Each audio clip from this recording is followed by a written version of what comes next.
Hey guys, how's it going? My name is Joe Tyrrell and welcome back to The Runoff, the GP blog podcast. If Max Verstappen hadn't arrived in 2022, he has now. He left it late, but he stormed to victory in Saudi Arabia after a weekend overshadowed by controversy. Myself, Cameron and Toby will be taking you through all of the action, as well as looking forward to the Australian Grand Prix. This is the 2022 season, episode 3. Michael, go on.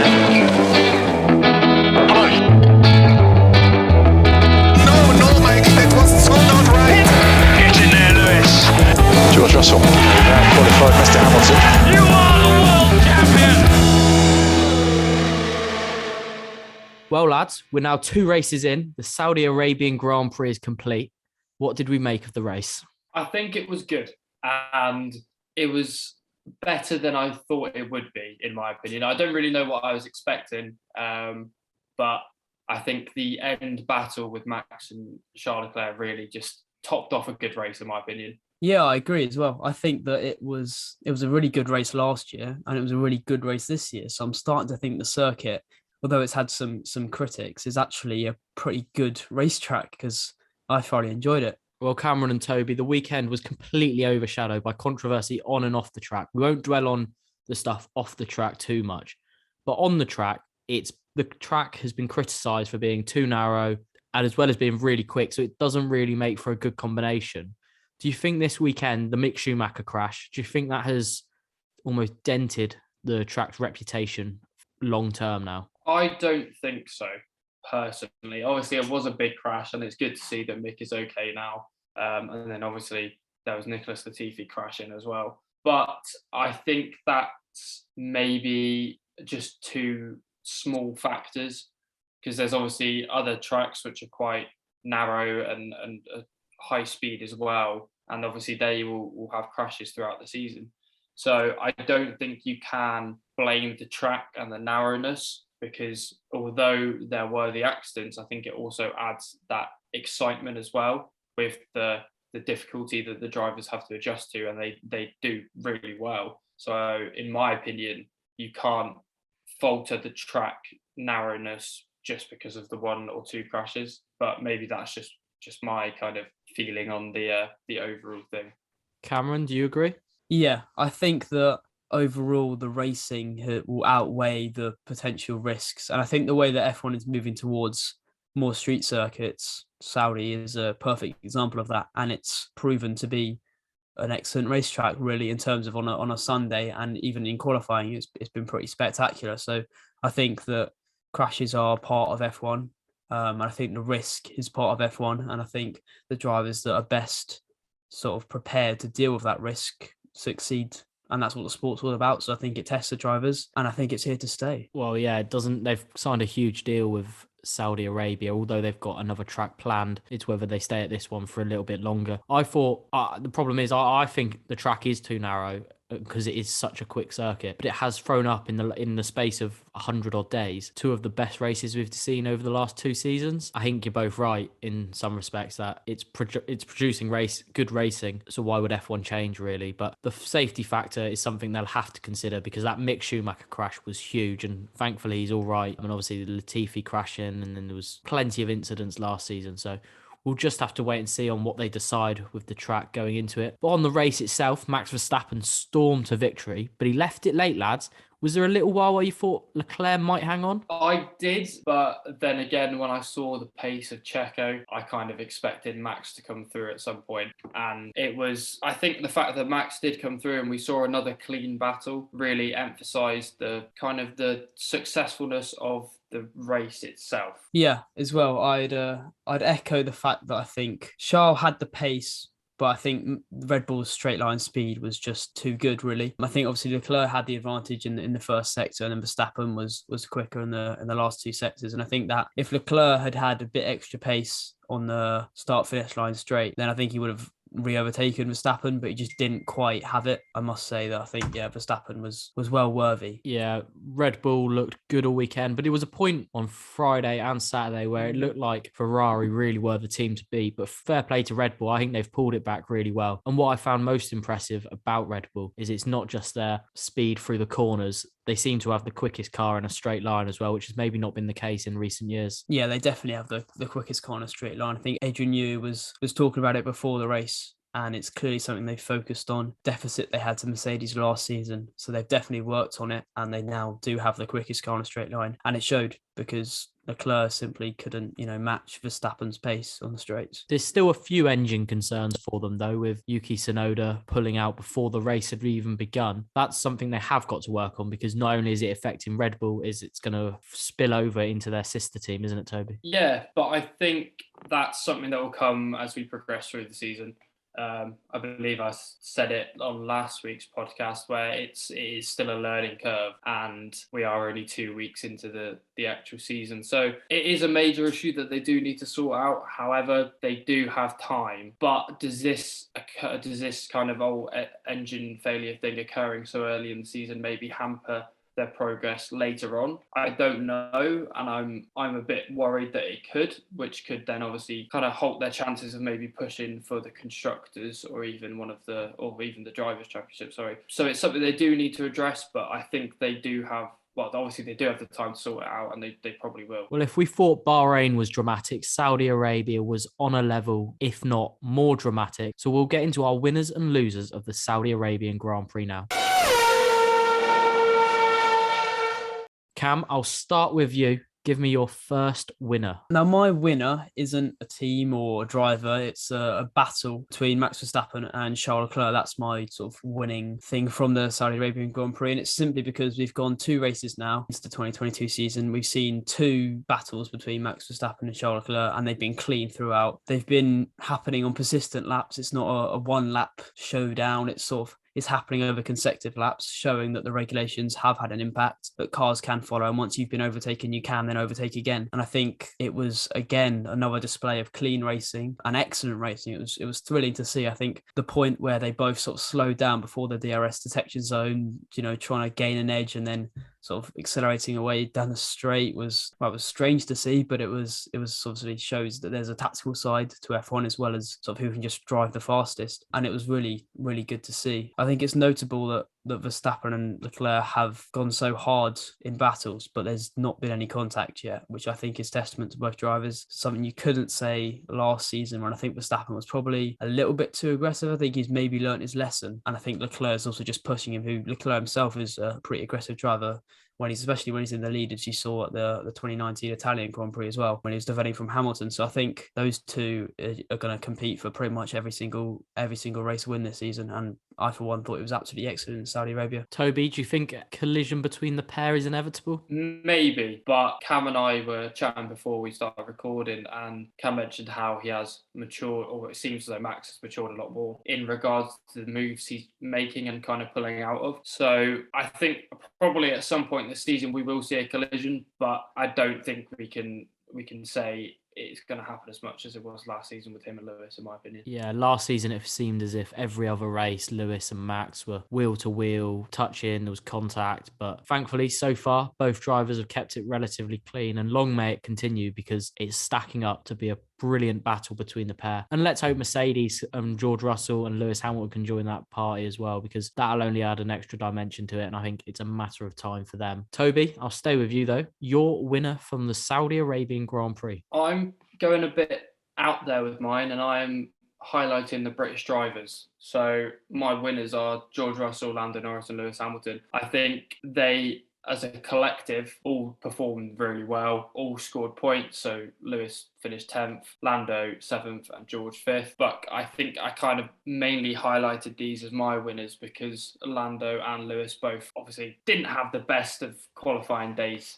on Saturday. And for them to both get into the points, I think just sums up how good their drive was, and you can't really fault any of them at all, I don't think. Do you agree, Cam? A good weekend for the British drivers? Yeah, as good as it could really get, I think. Obviously, Lewis dropped down from 6th out of the points, and then obviously managed to get 10th in the latter stages just because of he needed to pit. I think the fact he went, 41 laps, I think it was, on his hard tyres is pretty admirable from the start. And I think that for Lando, it was all he could do. Obviously got pipped for 6th by Ocon, which is a shame for him. But I think McLaren made strides from last weekend. Yeah, they couldn't get much worse, could they? Yeah, they were absolutely just running at the back in Bahrain, and they found a little bit in qualifying, and found a little bit more in the race, which is encouraging for them. And then as for George, I think it was a very solid race. I think fifth was pretty much all he could do, and fifth is what he did. I think that all three impressed, and I think just touching on Mercedes, I think that I said this speaking earlier to my dad, and I think I said that Mercedes is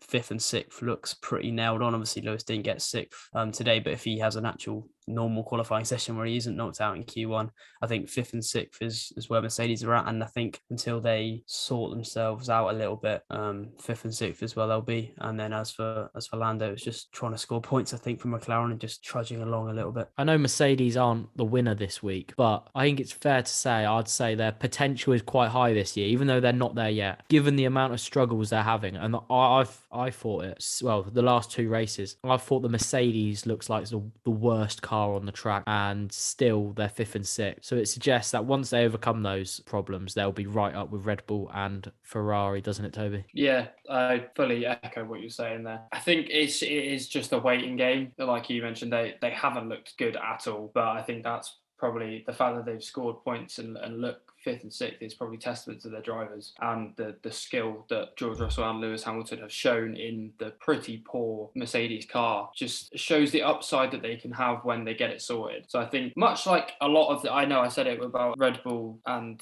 their engine, it looks like a lot of things are going to improve for a lot of teams as the season goes on, but that was kind of expected because obviously we're coming into a brand new era. So it'll just be interesting to see when each team can pounce and really make the break from the first car they've built to improving and then making, say, for Mercedes, the gap between them and Ferrari and Red Bull smaller.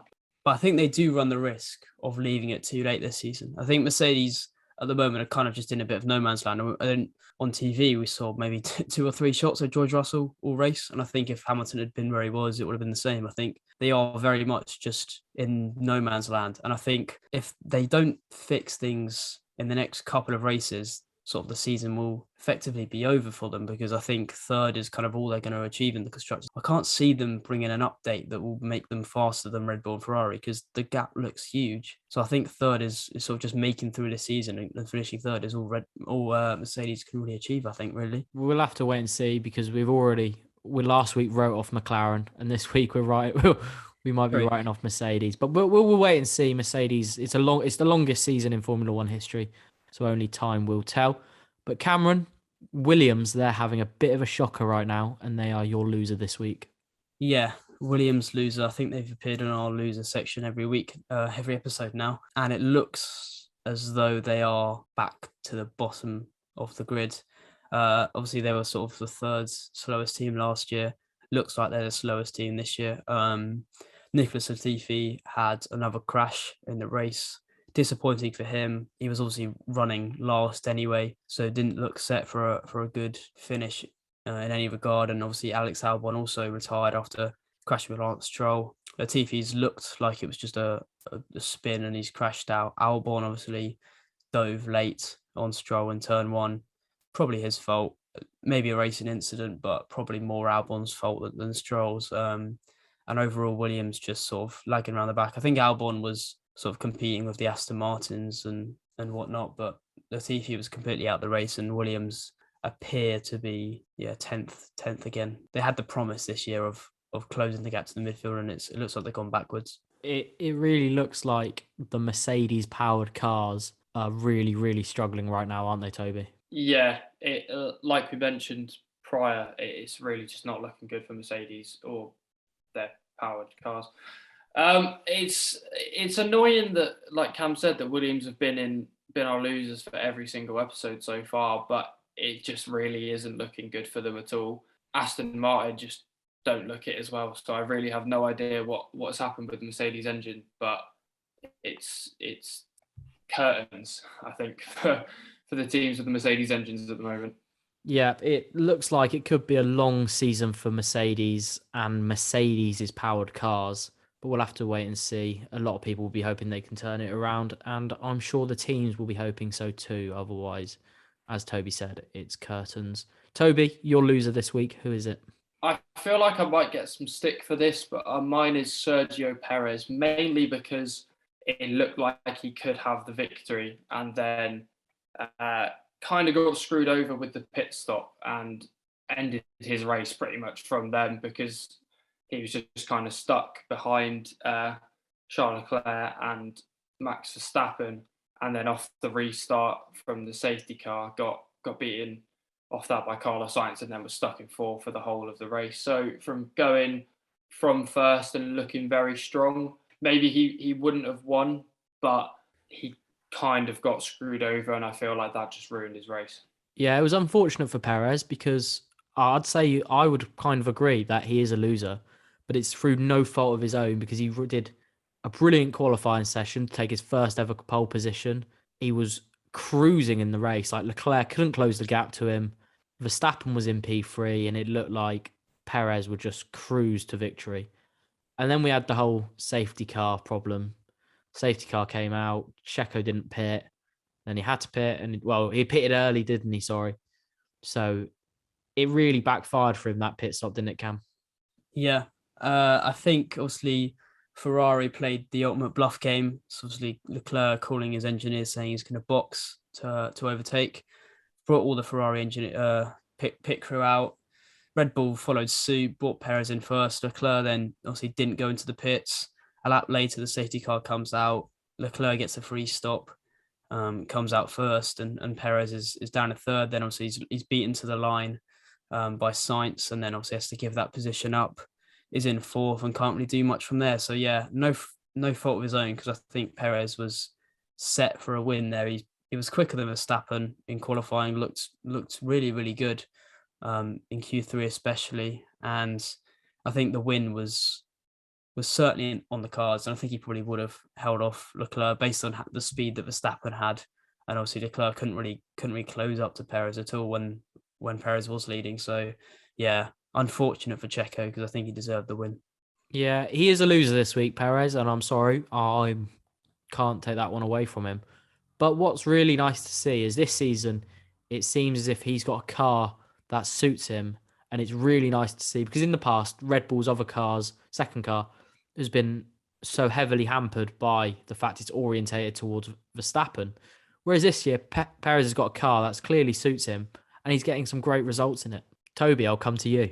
It's nice to see because a few people were questioning whether he should be still in the Red Bull after his performances last season, which in my mind didn't really make sense where the criticism was coming from, when it was kind of clear that the Red Bull car was clearly in Max Verstappen's direction. Like it was so obvious, but I don't blame Red Bull for doing that because their goal was to win the championship with Max.